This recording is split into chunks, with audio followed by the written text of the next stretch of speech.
Welcome to this explainer. Today, we're going to absolutely transform the very final step of a retail transaction into a confident, seamless customer service experience. Think about it for a second. The checkout? It's literally the last interaction a customer has in your shop. It's your final chance to leave a lasting impression. But, when you're communicating in a second language, specifically English, that final step can honestly feel a bit stressful. So today, we're going to master the exact English phrases you need for packaging and bagging, giving you the precise vocabulary and grammar to deliver just exceptional service right at the counter. We've structured this explainer along the chronological checkout journey. We've got four main parts. First, offering the bag. Second, gift wrapping extras. Third, packing safely and securely. And finally, number 4, the packaging formula. Let's get right into it.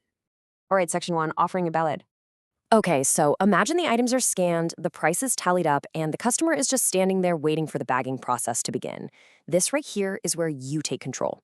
Now, in modern retail, this step is actually more important than ever, mostly because bags often cost money now, frequently around 10 cents or so. Because of this, just assuming a customer wants a bag can honestly lead to some pretty awkward moments. So asking an initial question is absolutely your best tool to politely kick off the interaction and avoid any weird misunderstandings. Asking, "Would you like a bag?" is a classic, highly polite way to offer. But, keeping sustainability in mind, asking, "Do you have your own bag?" is equally excellent. It anticipates that they might have brought a reusable tote, and it shows you're environmentally conscious, all while maintaining perfect professional English. And hey, if they do need one, you can smoothly follow up with, "We charge 10 cents for the bag." Now, when we talk about physical items at the checkout, we've got to use our articles correctly.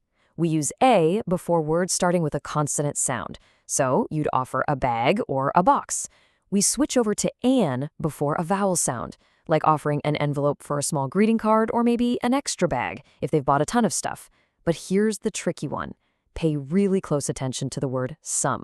In English, materials like paper or tissue are uncountable. You literally cannot say a paper when you're referring to wrapping material. Instead, you've got to say, "Would you like some paper?" or "I'll add some napkins." Mastering these 3 tiny little words, a, an, and some, is a total game changer. It instantly elevates your English from sounding like a beginner to sounding incredibly natural. Moving right along to section 2, gift wrapping extras. Local commerce really thrives on the personal touch, right? That's what separates you from the giant supermarkets that just shove items across a scanner. And that personal touch almost always begins with one really simple question. Is it a gift? By just using the verb to be, asking this allows you to instantly pivot the entire transaction from a basic, boring sale into a premium, personalized service.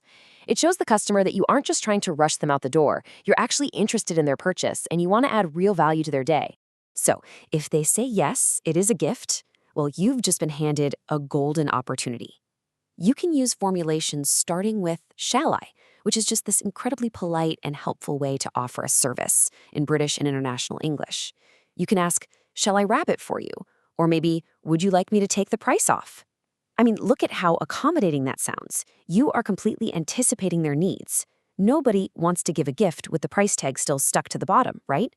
Offering to remove it or offering to put the item in a special gift box demonstrates incredible attention to detail and really sets your shop apart. All right, section 3, packing safely and securely.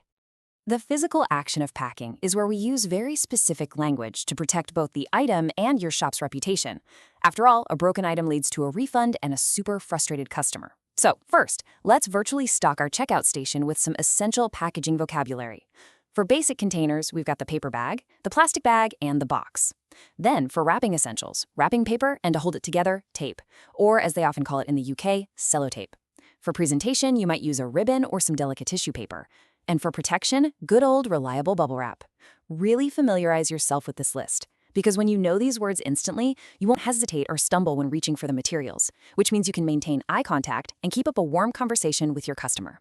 Now, once we've got our materials, we have to communicate the handling instructions using adjectives as actual safety warnings. Take the word fragile, for example. Telling a customer an item is fragile, literally saying, "Be careful, it's fragile," manages their expectations right away. It lets them know that yes, you've wrapped it with care, maybe using that bubble wrap we just talked about, but it also gently reminds them that they share the responsibility of keeping those goods safe on the ride home. Similarly, defining an item's physical weight or state is incredibly helpful. Saying, "This bag is very heavy," directly warns the customer so they can physically brace themselves before trying to lift it off your counter. Or let's say you're selling a bottle of olive oil or a nice beverage. Saying, "Careful, there's liquid inside," prevents them from this casually tossing the bag into the back of their car. These quick, descriptive adjectives prevent real-life accidents as your customers walk out the door. We can also use simple words to organize the bag for the customer and explain our logic. Think about it. When someone buys multiple items, say a hot pastry and a cold iced coffee, or a delicate bar of soap and a really heavy book, you need to explain your packing logic.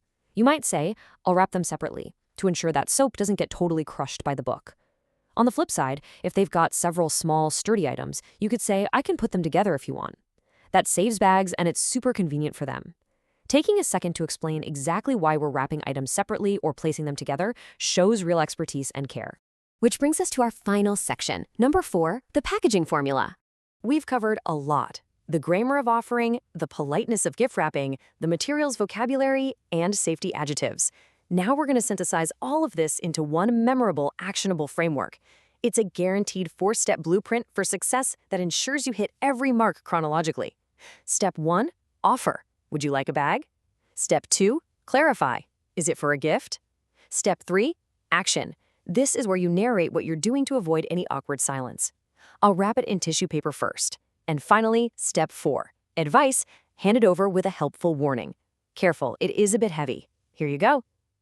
If you just follow this 4-step formula, offer, clarify, action, advice, you are going to provide flawless, confident English customer service every single time, without ever having to panic and translate in your head. Oh, and here is a quick pro tip to elevate that service even further. If you notice a customer has purchased glass jars or honestly just a lot of heavy items, use the double bag technique. Ask them, "Shall I use 2 bags? It's safer." Or just tell them, "I'll put it in a double bag for you." It's such a highly polite phrase that proves you truly care about protecting their purchase. It's a tiny physical gesture backed up by excellent English communication, and it leaves a tremendously positive impression. As we wrap up this explainer, I want you to remember your absolute most powerful tool. It's that simple question. Is it a gift? Shall I wrap it? It really seems so basic, but it's deeply effective at providing that extra neighborhood shop service. So I'll leave you with this thought to ponder. How quickly will your shop stand out when you transform a traditionally stressful, language barrier transaction into a total masterclass in local commerce? Practice these phrases, stick to that 4-step formula, and just watch your confidence soar. Thanks for joining me on this explainer.